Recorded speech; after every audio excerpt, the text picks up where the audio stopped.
Hey guys, welcome to Reddit Brew. Today, I will be reading from the r/EntitledPeople subreddit, so let's jump into it.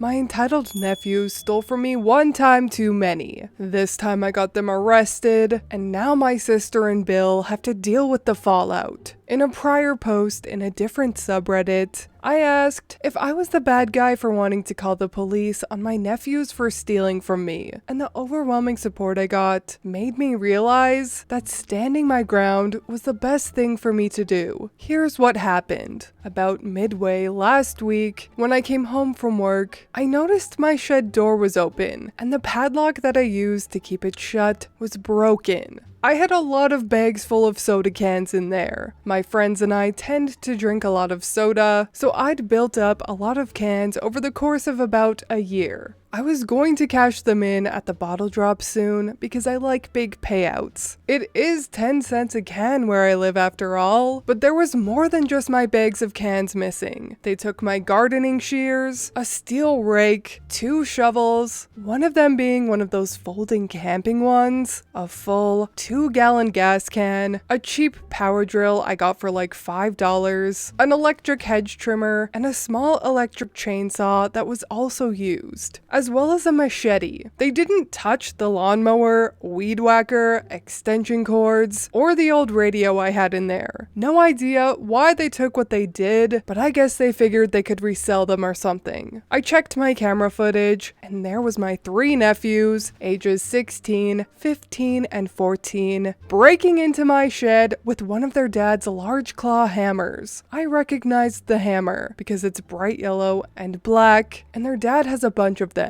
It only took them a few hits to smash that cheap lock. After they first broke into my shed, they took what they could by hand. Then they came back with some shopping carts that I'm guessing they also stole. It took them a few trips to get all of the cans, and they didn't bother to even try and close the door when they were done. My sister and Bill first denied their kids stole anything from me, so I went to their house and showed them the security footage from my cameras. I'd not told them that I had cameras installed, and the reason I had the cameras put in was because of prior thefts from my nephews. It started with food and snacks, then moved on to DVDs and video games, then pretty much anything they thought they could smuggle out after that. And anytime I made them return the stuff they'd stolen from me, I was treated like the bad guy, and then got the fakest apologies I've ever heard. And they never got in trouble from their parents either. The final straw happened last year when my nephews broke into my house and stole 3 6-packs of my favorite blood orange beer from my fridge. They used my hidden spare key to get in, and also took a huge dump in one of my bathrooms, and not only didn't flush, but also peed all over the floor. And I'm pretty sure it was intentional. The beer they stole was hidden in one of their bedrooms when I confronted my sister about my nephew stealing it. I was basically given an equivalent to boys will be boys when I wanted them punished. So, I had the cameras put in and told no one, which was a smart move. When my sister and Bill saw the camera footage of my nephew stealing from me, they seemed furious, but they were actually more mad that their boys skipped school than they were from them stealing from me. They'd spent all day making repeated trips to the bottle drop and cashing the cans by machine. Then they bought video games and junk food with the money. Said money actually amounted to nearly $200. With that and the destroyed padlock, I told my sister and Bill that they now owed me $200. My sister and Bill went from being angry at their kids to making excuses for them, and then being angry at me for wanting that money back when I know they have 3 kids and a mortgage. I said it was either that or I go to the police and press charges. They told me to get out, and I said they have 2 days to decide how to pay me back before I go to the cops. I got back everything else my nephews stole. pistol, machete, and gas can included, though they'd already used the gas for something. But over the next couple of days, my sister and Bill were blowing up my phone with a ton of messages, both verbal and text. At first, they were calling me heartless because it was right after the holidays, and they have 3 kids and a mortgage. Then they started gaslighting me. They even threatened me.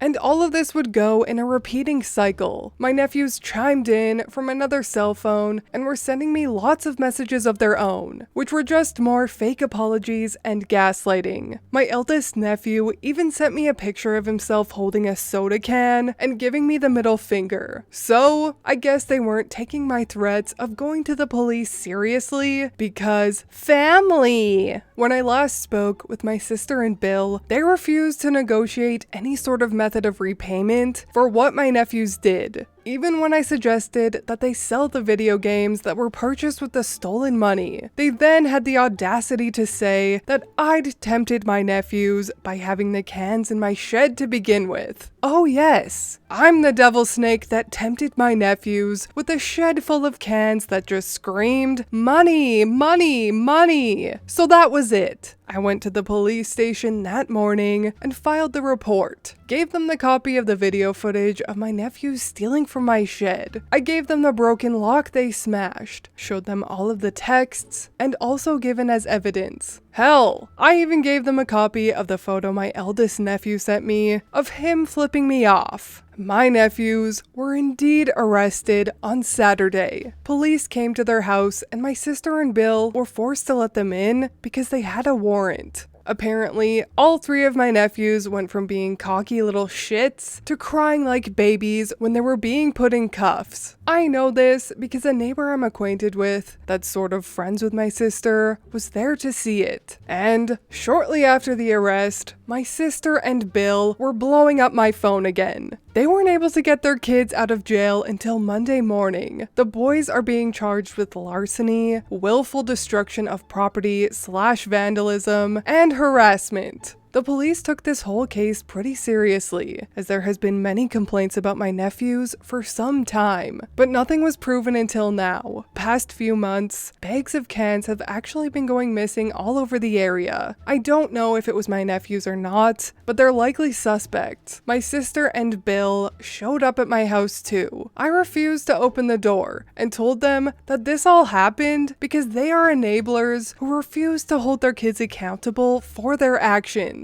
That just made them scream and pound on my door more, till I threatened to call the police on them too. And since I've done it already, they know I mean it now. So they did leave without any more trouble. But then they went back to blowing up my phone. I didn't block my sister or Bill. Instead, I decided to just save all of the messages they send me because I've made the decision to take them to small claims court over this. I don't really need or even want the money, and have already replaced the destroyed padlock with a much better one. However, the kids aren't the only ones who need to be taught a lesson. In the end, I hope I put them in enough of a hole that they learn not to screw with me ever again. I also have the full support of my family on this. My parents, aunts, uncles, cousins, they're all supporting me in this because my nephews have stolen from them too. And after banning my nephews from my house, some of them did the same. I'm going to push for my nephews to get community service. And the reason why isn't just because it's a good idea,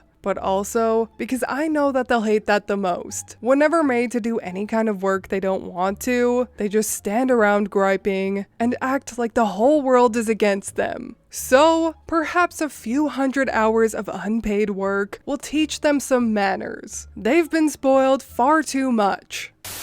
Bravo, OP. Bravo. Finally someone that has chosen a proper hill to die on. Those kids absolutely need to be taught a lesson, and their parents even more. Like OP said, it's not about the money, it's about the principle. These boys are tormenting the neighborhood and stealing, and they need to be held accountable. I really do hope that all this teaches these boys a lesson. They need a harsh dose of reality that they're enabling parents can't always protect them, and in the real world, there are consequences. OP's shiny spine gives me hope. And it's the pick-me-up I'm sure we all needed for the week. I really hope there's an update on this one in the future in regards to the small claims court and the Nephews' attitudes. I will be sure to keep you guys in the loop for this one. But anyways, that is all from me today. I hope you enjoyed this Entitled People story. If you did, please leave a like and subscribe. I truly appreciate when you do, and I will see you in the next Reddit story. Bye!